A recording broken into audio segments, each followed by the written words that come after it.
ಬೆಂಗಳೂರಿನ 3 ಕಡೆಗಳಲ್ಲಿ drug seize ಪ್ರಕರಣಕ್ಕೆ ಸಂಬಂಧಪಟ್ಟ ಹಾಗೆ ಇದೀಗ ಈ ವಿಷಯದಲ್ಲೂ ಕೂಡ ರಾಜಕೀಯ ರಾಡಿ ಎದ್ದಿದೆ.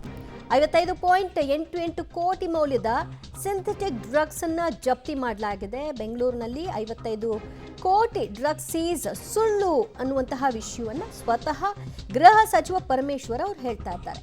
ಮಹಾರಾಷ್ಟ್ರ ಪೊಲೀಸರು ಸುಳ್ಳು ಹೇಳ್ತಾ ಇದ್ದಾರೆ, ಅವ್ರು ಇಲ್ಲಿ ಬಂದು ಸೀಸ್ ಮಾಡಿಲ್ಲ ಮತ್ತು ಅವರು ಹೇಳ್ತಾ ಇರುವಂತಹ 55.88 ಕೋಟಿ ಮೌಲ್ಯದ ಸಿಂಥೆಟಿಕ್ ಡ್ರಗ್ ಜಪ್ತಿಯಾಗಿಲ್ಲ ಅಂತ ಮೊದಲಿಗೆ ಹೇಳ್ತಾರೆ. ಎರಡೂ ಕಡೆಯ ಕಾರ್ಯಾಚರಣೆ ಅಂತ. ಈಗ ಮಹಾರಾಷ್ಟ್ರ ಪೊಲೀಸರು ಹೇಳ್ತಾ ಇರೋದೇ ಸುಳ್ಳು ಅಂತ.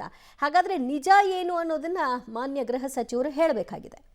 ಅವ್ರು ಹೇಳಿದ್ದು 58 ಕೋಟಿ ವರ್ತ್ ಡ್ರಗ್ಸ್ ಅಂತೆಲ್ಲ ಅವ್ರು ಹೇಳಿದ್ದಾರೆ. ಅದೆಲ್ಲ ಸತ್ಯಕ್ಕೆ ದೂರವಾಗಿರೋದು. 1,20,00,000 3.5 ಕೆಜಿ ಆಗಿದೆ. ಬಟ್ ನಾವು ಬಹಳ ಎಚ್ಚರಿಕೆಯಿಂದ ರೆಗ್ಯುಲರ್ ಸಪ್ಲೈಯರ್ಸ್ ಬೆಂಗಳೂರಿಗೆ ಅಥವಾ ಯಾರಿದ್ರು ಅವ್ರನ್ನೆಲ್ಲ ನಾವು ಬಹಳಷ್ಟು ಜನರಿಗೆ ಈಗಾಗಲೇ ಹಿಡಿದಾಕಿದೀವಿ. ರೈಡ್ ಮಾಡಿದಾಗ ಅದು ಸಿಕ್ಕಿದ್ದೆಲ್ಲ ನಾವು 3 ತಿಂಗಳಿಂದ ಅಕ್ಟೋಬರ್, ನವೆಂಬರ್, ಡಿಸೆಂಬರ್ ಇಂದನೂ ಕೂಡ ಮಾಡಿದ್ದೀವಿ.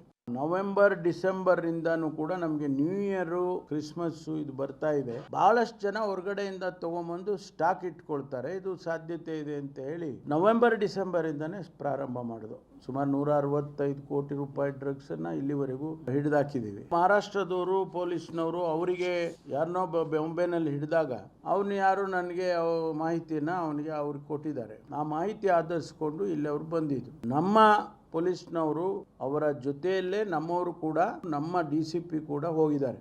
ನಮ್ಮ DCP ಅವರು ಹೋಗಿದ್ದವರು. ಆ NCBನವರು ಕೂಡ, ನಾರ್ಕೋಟಿಕ್ಸ್ ಕಂಟ್ರೋಲ್ ಬ್ಯೂರೋನವರು ಕೂಡ ಭಾಗವಹಿಸಿದ್ದಾರೆ. ನಮ್ಮ ಸೋಕೋ ಟೀಮ್ ಕೂಡ ಭಾಗವಹಿಸಿದ್ದಾರೆ.